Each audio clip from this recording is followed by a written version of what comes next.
राजस्थान में सबसे लंबा समय लगाया गया मुख्यमंत्री के चुनाव के लिए, लेकिन यहां पर जब पूरी तस्वीर निकल कर आई तो उसमें जातियों के समीकरण का एक ऐसा खाका नजर आया जिसकी आवश्यकता भारतीय जनता पार्टी के, हम अगर कोर वोट बैंक को देखें तो उस हिसाब से नजर आता है।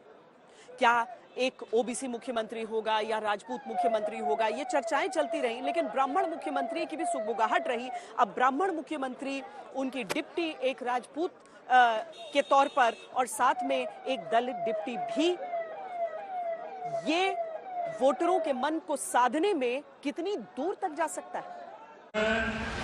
भजन लाल शर्मा ईश्वर की शपथ लेता हूं कि मैं विधि द्वारा स्थापित भारत के संविधान के प्रति सच्ची श्रद्धा और निष्ठा रखूंगा। ये बीजेपी का पुराना जांचा परखा 1+2 का फॉर्मूला है। यूपी में कामयाब रहा तो मध्य प्रदेश, छत्तीसगढ़ के बाद राजस्थान में भी यही अपनाया। राजस्थान में ब्राह्मण मुख्यमंत्री, एक दलित उप मुख्यमंत्री, दूसरी राजपूत उप मुख्यमंत्री। ये शायद भारतीय जनता पार्टी में पॉसिबल है। मैं से एक साधारण कार्यकर्ता भारतीय जनता पार्टी का रहा और जो भी दायित्व मुझे मिला निश्चित रूप से उसको बखूबी से निभाता हूं और जो ये दायित्व दिया निश्चित रूप से मैं इसको जनता के साथ मिलकर और अच्छी तरह से सब 36 कौम को साथ लेकर चलूंगा और उनके साथ रहकर काम करूंगा। मैं निश्चित रूप से दलितों के उत्थान के लिए काम करूंगा और दलित जितने भी पीड़ित लोग हैं उनको मुख्य धारा में लाने का काम करूंगा। भारतीय जनता पार्टी पे जो जिस तरह से जनता ने विश्वास जताया है और माननीय प्रधानमंत्री जी के अब दिशा निर्देश में, उनके मार्गदर्शन में हम लोग भी काम करेंगे। जनता पार्टी में कार्यकर्ता को सम्मान मिलता है और आपने आज उदाहरण देखा, शायद कल भी देखा होगा मध्य प्रदेश में, छत्तीसगढ़ में, अगर कोई पार्टी का कार्यकर्ता हो लेकिन वो काम उसने पार्टी के लिए किया है, जनता के लिए किया है, तो उसको सम्मान भी मिलता है और उस पर पार्टी विश्वास भी जताती है। और ये आपने देखा, बहुत खुशी की बात है, एक आम कार्यकर्ता को आज मुख्यमंत्री बनाया है, बहुत बड़ा काम किया है और इससे सब कार्यकर्ताओं में बहुत जोश भी बढ़ा है, उत्साह भी है। भजन लाल शर्मा और दोनों डिप्टी सीएम को चुना तो इसके सीधे सीधे 3 संदेश देने थे। एक, बीजेपी सवर्ण समाज सहित हर समाज को साथ लेकर चलती है। दूसरा, संगठन से कोई भी शीर्ष पद पर पहुंच सकता है। तीसरा, प्रधानमंत्री की पसंद है तो मोदी की गारंटी को आगे बढ़ाएंगे। अब आज से आपको मोदी की गारंटी वाली इस गाड़ी के आगे आगे चलना है। मोदी की गारंटी वाली गाड़ी देश की सफलता की गारंटी बनेगी और ये भी मोदी की गारंटी है। जहां दूसरों से उम्मीद खत्म होती है वहां से मोदी की गारंटी शुरू होती है। बीजेपी को इस बार भी अपने 400+ के लक्ष्य को ध्यान में रखते हुए राजस्थान से बड़ी उम्मीदें हैं। इसीलिए प्रत्यक्ष दिखने वाले निशानों के अलावा कई समीकरण भी साधे हैं। ब्राह्मण समाज से 33 वर्ष बाद राजस्थान को सीएम मिला तो इसका फायदा 2024 में अन्य राज्यों में भी मिलने की उम्मीद पार्टी लगा रही है। इसी के साथ करीब 7% ब्राह्मण वोट भी पार्टी से जुड़ सकता है। उत्तर भारत में राजस्थान इस समय पहला राज्य है जहां ब्राह्मण मुख्यमंत्री। मैं इतना विश्वास दिलाना चाहता हूं कि राजस्थान की ये जो टीम है, राजस्थान के जो सभी हमारे विधायक हैं, निश्चित रूप से जो राजस्थान की अपेक्षा है हमसे, भारतीय जनता पार्टी से, हम माननीय हमारे यशस्वी प्रधानमंत्री नरेंद्र मोदी जी के नेतृत्व में हम राजस्थान का पूरी तरह से सर्वांगीण विकास किसी भी क्षेत्र में हो निश्चित रूप से हम पूरा करेंगे। ये मैं आप सभी को विश्वास दिलाता हूँ। अब अगर डिप्टी सीएम बनाने के पीछे बीजेपी की रणनीति समझी जाए तो वो इस प्रकार है। उप मुख्यमंत्री प्रेमचंद बैरवा दलित समाज से आते हैं। राजस्थान में दलित समाज की आबादी 17% है। प्रेमचंद के बहाने बीजेपी ने दलित समीकरण भी साधने की कोशिश की है। राजस्थान में राजपूत आबादी करीब 9 से 10% है। बीजेपी ने दिया कुमारी को इसीलिए डिप्टी सीएम की कुर्सी सौंपी है क्योंकि राजस्थान में राजपूत वोटर कई सीटों पर अहम भूमिका निभाते हैं। राजस्थान में बीजेपी ने एक और समीकरण साधा है और वो है सिंधी वोटर्स का, जो आमतौर पर पारंपरिक रूप से बीजेपी के साथ होते हैं।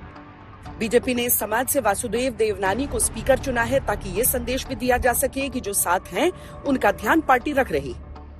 तीनों राज्यों में बीजेपी ने 60 साल से नीचे की उम्र वाले नेताओं को कमान सौंपी है। 2024 का चुनाव एक पड़ाव हो सकता है, लेकिन नए चेहरों को चुनने के पीछे आने वाले समय की लंबी रणनीति भी हो सकती है, जिसमें 2024 के आम चुनाव के बाद ही होने वाले कई राज्यों के विधानसभा चुनाव शामिल हैं। प्रधानमंत्री नरेंद्र मोदी ने हर बार इस बात का जिक्र किया है कि किस तरीके से वो कभी चाय बेचा करते थे, लेकिन आज देश के प्रधानमंत्री हैं।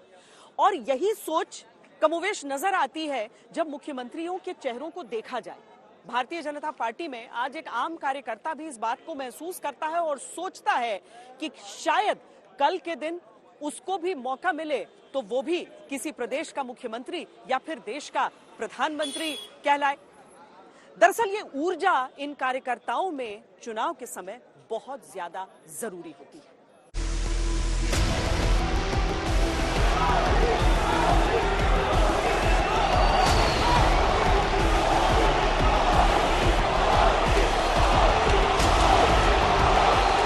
बीजेपी खुद को कैडर की पार्टी कहती है, जहां एक आम कार्यकर्ता भी सीएम और पीएम की कुर्सी तक पहुंच सकता है।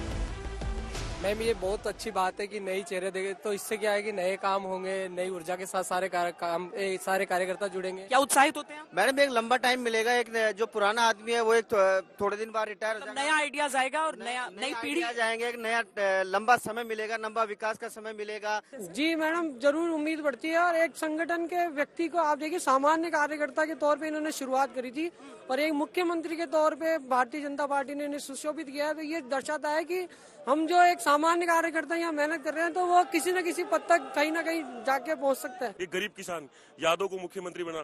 भजनलाल जी 5 बार संगठन के अंदर काम करते हुए वो पहली बार के एमएलए, वो भी मुख्यमंत्री, कोई कल्पना नहीं कर सकता। ये सच है कि मोदी है तो मुमकिन है। एक सामान्य से कार्यकर्ता को इतनी बड़ी जिम्मेवारी देना, ये केवल और केवल भाजपा में ही हो सकता है। पीएम मोदी खुद चुनावी जीत के बाद अपने भाषणों में सबसे पहले कार्यकर्ता का धन्यवाद करते हैं और जीत का श्रेय उनको ही देते हैं। हर राज्य के भाजपा कार्यकर्ताओं की भी सराहना करूंगा, भूरी भूरी प्रशंसा करूंगा। भाजपा और कमल के प्रति आपकी निष्ठा, आपका समर्पण अतुलनीय है। डबल इंजन सरकार का मैसेज आपने पूरी ईमानदारी से जन जन तक पहुंचाया। इसी का परिणाम आज हमें मिल रहा है। ये चुनाव इस बात के गवाह हैं कि बीजेपी अपने बड़े से बड़े नेता को भी कार्यकर्ता बनाने से पीछे नहीं हटती है। इन चुनावों में भी कई केंद्रीय मंत्रियों और सांसदों को विधायक का चुनाव लड़ने के लिए उतारा गया। मेरे राजनीतिक जीवन की शुरुआत इसी पोलिंग पर बैठने से शुरू हुई है। जी। इसलिए मैं जब भी आता हूं तो इस पोलिंग पर बैठ के थोड़ी देर पार्टी के कार्यकर्ताओं के साथ समय बिताता हूं। और फिर जब पहली बार के विधायकों या नेताओं को बड़ी जिम्मेदारी देने की बात आती है तो भी बीजेपी पीछे नहीं हटती। डॉक्टर मोहन यादव, विष्णुदेव साय, भजनलाल शर्मा। नरेंद्र मोदी 2001 में जब पहली बार गुजरात के सीएम बने, उससे पहले वो संगठन के कार्यकर्ता थे। शिवराज सिंह चौहान को बाबूलाल गौड़ और उमा भारती जैसे बड़े नेताओं को दरकिनार कर कुर्सी दी गई थी।